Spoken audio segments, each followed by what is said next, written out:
El hogar de un multimillonario convertido en una extraña escena del crimen. Una simple ejecución a sangre fría. La gente tenía mucho miedo. Lo notabas cuando circulabas por el vecindario. Un reguero de escabrosas pruebas. Era una especie de lugar sadomasoquista. Un escándalo con todas las de la ley. Fue seguramente el caso de asesinato del que más se habló en Ohio. Un imperio de la belleza desgarrado por un horrendo afán de dinero. Esta noche en Poder, Privilegio y Justicia.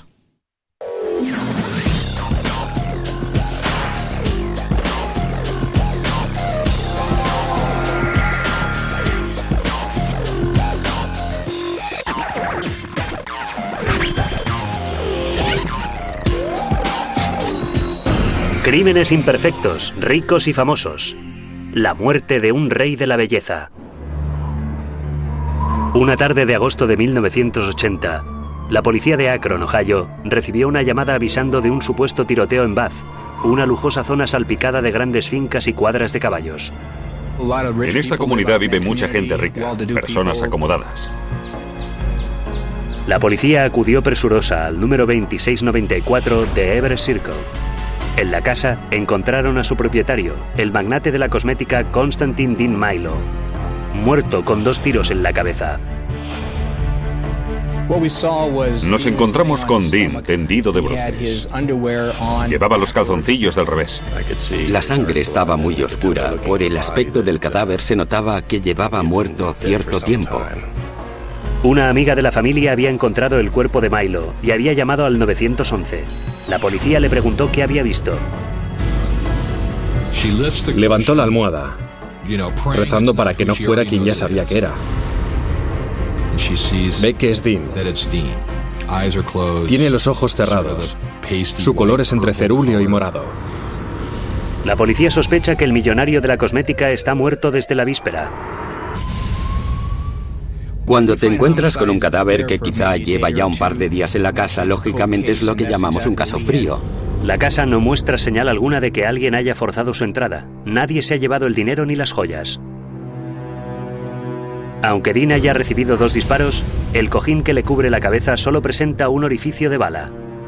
Luego la policía descubre algo todavía más raro: trocitos de algodón en la boca de Milo y por el suelo.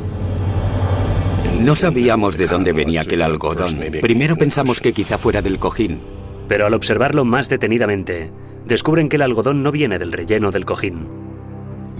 No sabían qué creer. Si Dean había intentado aplicarse una especie de primeros auxilios, o si había otra persona en la habitación cuando le habían herido, que había pretendido ayudarle con esas bolitas de algodón. Aparte del cojín y el cadáver de Dean en el suelo, solo había otra cosa junto a la puerta de entrada.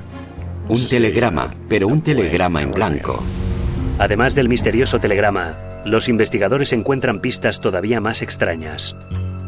En el dormitorio, entre la ropa esparcida de Dean, encuentran un pañuelo de papel arrugado con rastros de semen. Surgió la sospecha de que podía tratarse de un marido celoso, que hubiera pillado a Dean con su mujer, o algo parecido. Pero quizá después de todo, las mujeres no fueran lo suyo. Aunque estaba casado, su mujer y sus hijos estaban de viaje aquella noche. Y los investigadores encontraron un montón de películas de porno gay duro en su armario. Ves todas aquellas películas, miras sus calzoncillos puestos del revés y ves los trocitos de algodón tirados por el suelo. Era un verdadero misterio. ¡Qué manera de morir! Un día estás viviendo a lo grande y vistes caros trajes italianos. Al día siguiente estás muerto en el suelo sin otra prenda que tus gallumbos. Un final con muy poco glamour, sin duda. Toda la saga había empezado décadas atrás y muchos renglones más abajo en la escala social. Era la historia de una familia de inmigrantes que pasó de la pobreza más absoluta a convertirse en una de las familias más acomodadas de Ohio. El padre de Dean, Sotir Milo, era un inmigrante albanés que se ganaba a duras penas la vida como vendedor ambulante de productos de barbería. Llevaba una cesta e iba literalmente de barbería en barbería, intentando vender sus productos en estos pequeños negocios.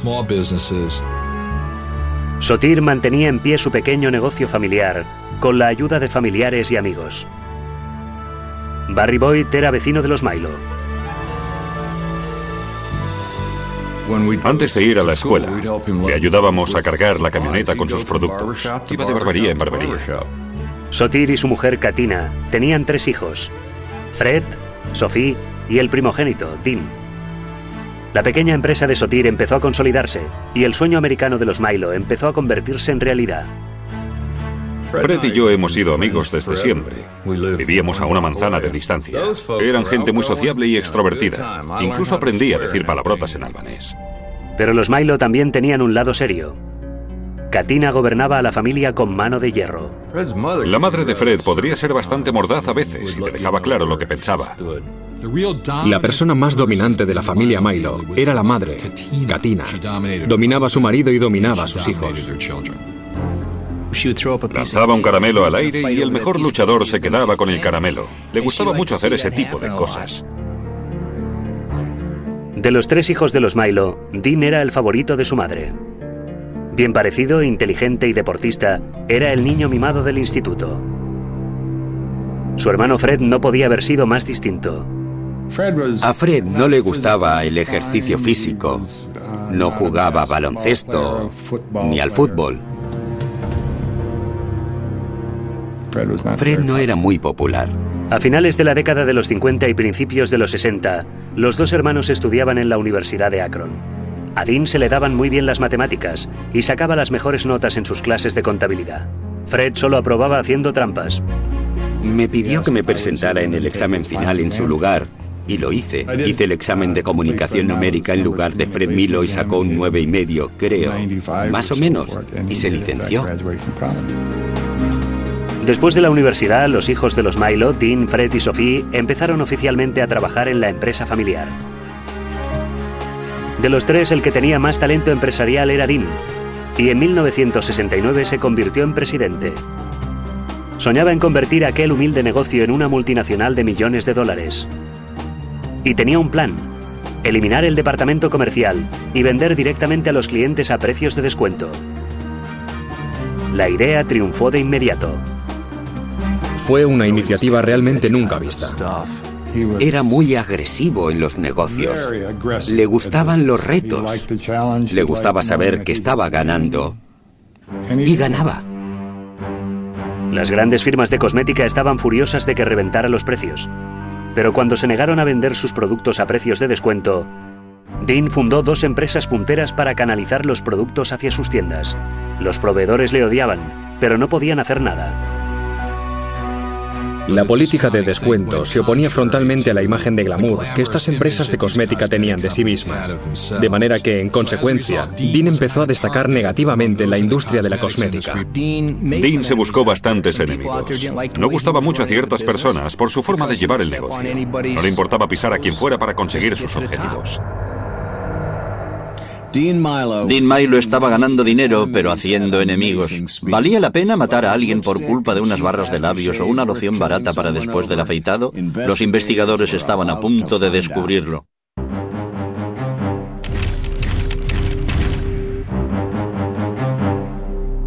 ...24 horas después de que el magnate de la cosmética de Ohio, Dean Milo, hubiera sido asesinado en el vestíbulo de su casa, los investigadores seguían perplejos. Tenía la sensación de que aquel caso traería cola, que tardaríamos mucho en resolverlo. Los detectives siguieron investigando la corporación Milo en busca de alguna pista para resolver el crimen. Se enteraron así de que a finales de los años 70, Dean Milo había convertido el modesto negocio familiar de su padre en una empresa de millones de dólares.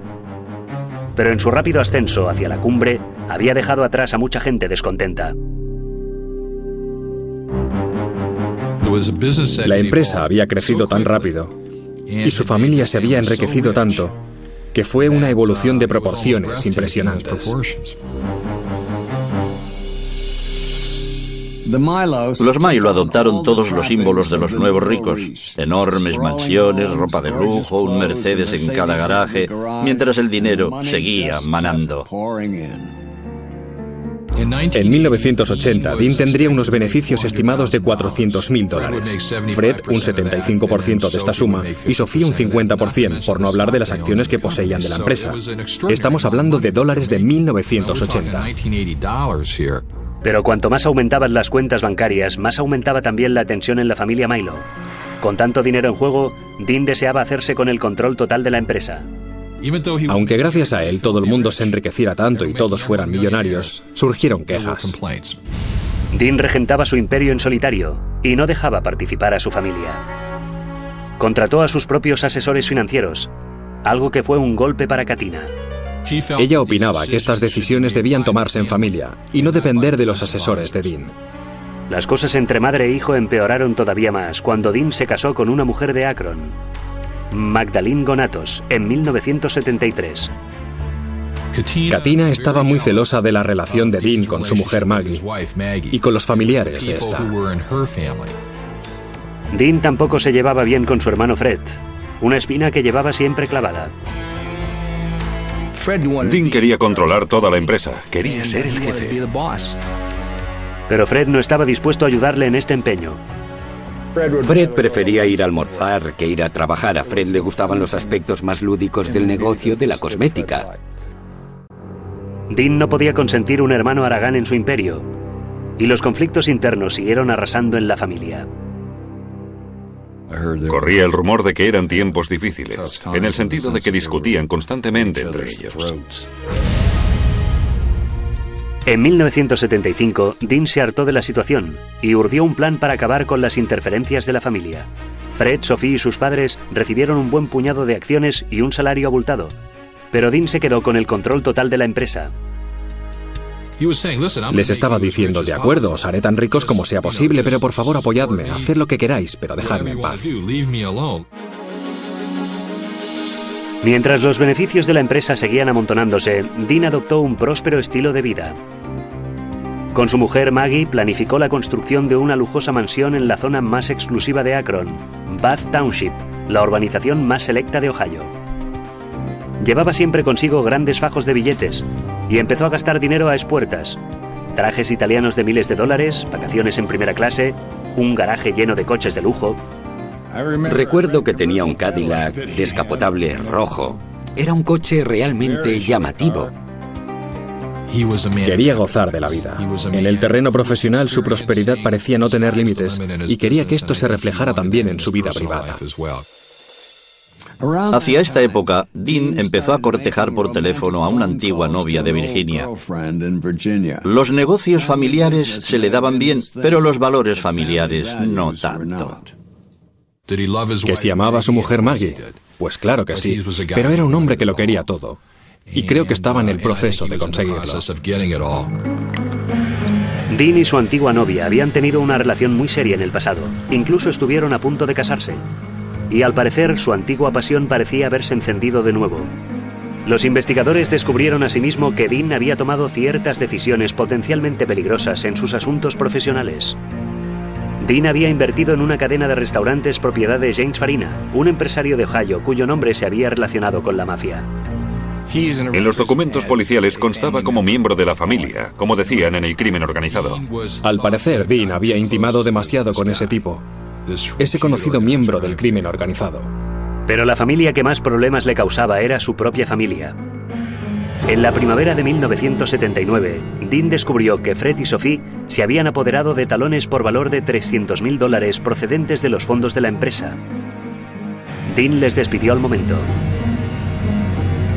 Conservaron su participación de una tercera parte del negocio, pero habían perdido su empleo. Dean había convertido el negocio familiar en una empresa de un solo hombre. Sus padres, Sotir y Katina, habían perdido el control de la empresa que habían fundado. Y ahora, Dean también se había librado de su hermano y su hermana. Katina, la matriarca, no iba a quedarse cruzada de brazos. Katina exacerbó la situación al insistir en que Fred debía plantar cara a su hermano mayor. Fred y Sophie presentaron una demanda contra Dean. La familia Milo, antaño tan unida, solo se comunicaba ahora a través de sus abogados.